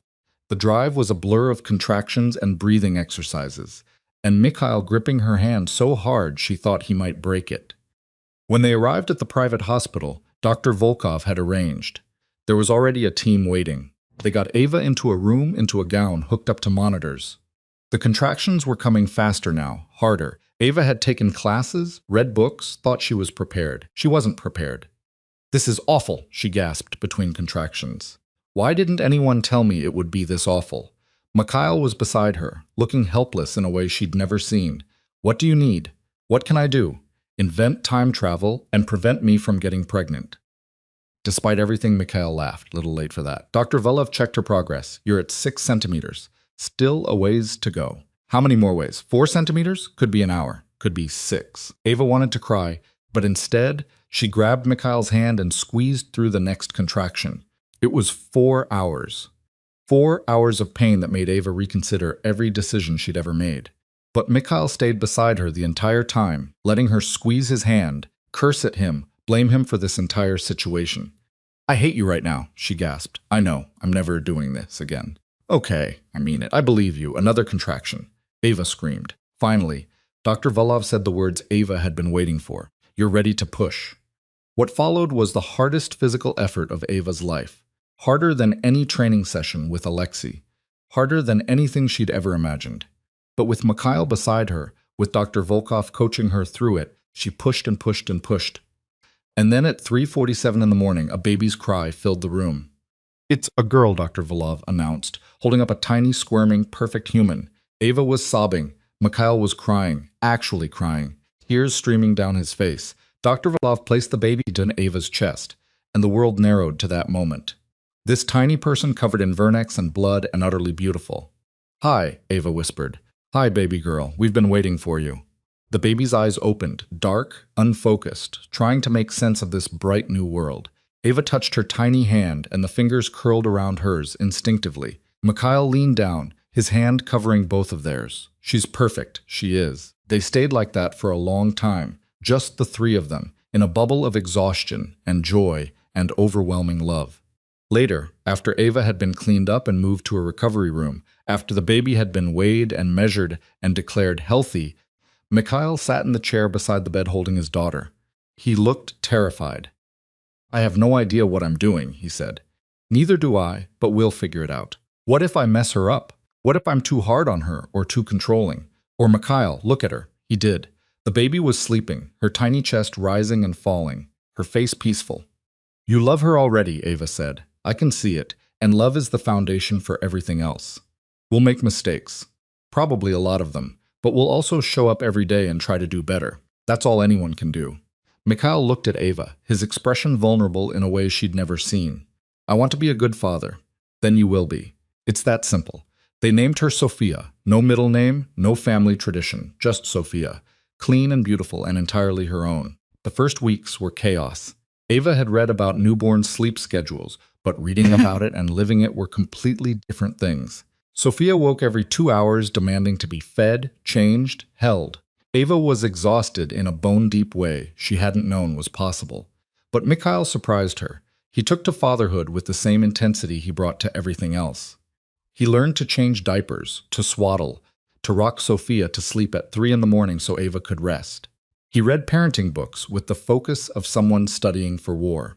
It says here we should do tummy time, he announced one morning. She's 2 weeks old. The book says it's important for development. Ava smiled, exhausted but happy. Okay, let's do tummy time. They laid Sophia on a blanket on the floor. She immediately started crying. Mikhail looked panicked. Is she hurt? She just doesn't like it. The book said that might happen. So, what do? We try again tomorrow. Mikhail looked at his daughter, at her red, scrunched-up face, and carefully picked her up. Sophia stopped crying almost immediately, settling against his chest. I don't think I can make her cry, Mikhail said, even for her own good. Ava laughed. You're going to be a complete pushover, aren't you? Probably. It was in these small moments that Ava saw the man Mikhail was becoming. Not the ruthless boss who commanded fear and respect. Not the husband who'd bought Heir from her desperate father, but a father who was gentle and patient and willing to learn. One night, when Sophia was 6 weeks old, Ava found Mikhail in the nursery at 2 in the morning. He was just standing by the crib, watching their daughter sleep. You okay? Ava asked softly. I was thinking about my father. Mikhail said about how he saw family as a weakness, how he used people, even the ones who loved him, and I realized I spent my whole life trying not to be him. But I was doing it by avoiding everything he ruined. Family, connection, love. Ava moved beside him, slipping her hand into his. And now I realize the way to not be him isn't to avoid what he corrupted. It's to do it right, to protect without controlling, to lead without dominating, to love without expecting anything in return. He looked at Ava, his eyes bright in the dim light. Sophia is going to have choices, real choices. Not the kind I had where every option led to the same place. I'm going to build something different for her. How? Mikhail took a breath. I'm stepping back from the violence, from the expansion, from the constant battles. I'm consolidating what we have, putting good people in charge of the operations, and transitioning to legitimate business. It'll take time, years probably. But I'm done risking my life. I'm done being the kind of man who might not come home. Ava's throat tightened. You mean that? I do. You were right. I was scared. Scared of being weak, of losing everything, of proving everyone right who said I couldn't be more than what I was. But I'm more scared of Sophia growing up without a father, of you raising her alone because I was too stubborn to change. Ava turned to him, her hands finding his face. I'm proud of you. Don't be. Not yet. I haven't done it yet. I've just decided to try. That's enough. That's everything. They stood there in the nursery holding each other, their daughter sleeping peacefully nearby. And Ava felt something she hadn't felt in a long time. Hope. The transition wasn't easy. Mikhail had to convince his men that he wasn't going soft, that stepping back from the violent side of the business didn't mean weakness. Some understood, some didn't. Those who didn't were quietly encouraged to find opportunities elsewhere. Mikhail poured money into legitimate enterprises, real estate development, import-export businesses that didn't involve anything illegal, technology startups. He was meticulous about it, using the same strategic mind that had built his criminal empire to build something legal. Ava worked beside him, not as an assistant, but as a partner. She had a mind for details he sometimes missed, and a way of reading people that complemented his own skills. Together, they started building something new. It took 3 years. 3 years of careful planning, strategic moves, and patient transitions. 3 years of watching Sophia grow from an infant to a toddler with her father's dark eyes and her mother's stubborn chin. 3 years of becoming a family. On Sophia's 3rd birthday, they hosted a party at their new house. Not a fortress this time, but an actual home with a yard where Sophia could play in a neighborhood where other families lived. There were no armed guards, no security cameras on every corner, just a normal house with normal people celebrating a little girl's birthday. Ava watched Mikhail chase Sophia around the yard, both of them laughing, and felt her chest tighten with emotion. This man, who'd once bought her like property, who'd controlled every aspect of her life, was now on his hands and knees pretending to be a dinosaur because his daughter demanded it. People could change. It wasn't easy. It wasn't smooth, but it was possible. Later that night, after Sophia was asleep and the house was quiet, Mikhail found Ava on the back porch. "Penny for your thoughts," he said, sitting beside her. "Just thinking about how far we've come." Mikhail nodded. "Sometimes I can't believe it's real, that this is my life now. Do you miss it?" "The old life." Mikhail was quiet for a moment. "Sometimes the certainty of it, the clear rules. You knew who your enemies were, what they wanted, how to deal with them. This is messier, more complicated, but better, infinitely better. Because at the end of the day, I come home to you and Sophia, and that matters more than any empire I could build." Ava leaned against him. "I never thought I'd say this, but I'm glad my father made that deal." Mikhail tensed slightly. "You don't have to say that. I'm not saying I'm glad about how it happened, but I'm glad about where we ended up. You gave me a choice eventually, and I chose you. I'd choose you again." Mikhail pulled her closer. "I love you. I don't say it enough, but I do. I know. You show it every day." They sat there in comfortable silence, watching the stars, feeling the cool evening breeze. Somewhere inside, their daughter was sleeping. Their home was peaceful. Their future was uncertain but hopeful. It was everything Ava had never known she wanted. 6 months later, Mikhail made his final transition. He sold the last of his illegal operations to someone he trusted to run them without bringing heat down on anyone. The money from the sale went into a trust for Sophia and into foundations that Mikhail and Ava started together. The foundations focused on helping families in debt, on providing education and opportunities for kids who grew up in the same kind of desperation that had driven Ava's father to make his terrible choice. It wasn't charity. It was an attempt to break the cycles that created people like Mikhail and situations like the one Ava had been forced into. "Do you think it makes a difference?" Mikhail asked one day, reviewing proposals for families they might help. "Yes, maybe not to everyone, but to some people, it'll be the difference between having options and having none, and that matters." Mikhail nodded, signing off on another approval. "My father would have hated this." "Good. That means we're doing it right." 2 years after that, Ava woke up feeling familiar nausea. She took a test already knowing what it would say. Pregnant again. She told Mikhail over breakfast. He stared at her, a piece of toast halfway to his mouth. "Really? Really?" He set down the toast, came around the table, and pulled her into his arms. "How do you feel?" "Terrified, excited, nauseous." "Same as last time, then?" Ava laughed. "Pretty much. Are you happy? Are you kidding?" "I'm terrified too, but yes, I'm happy." Sophia, now 5 years old, was thrilled at the prospect of being a big sister.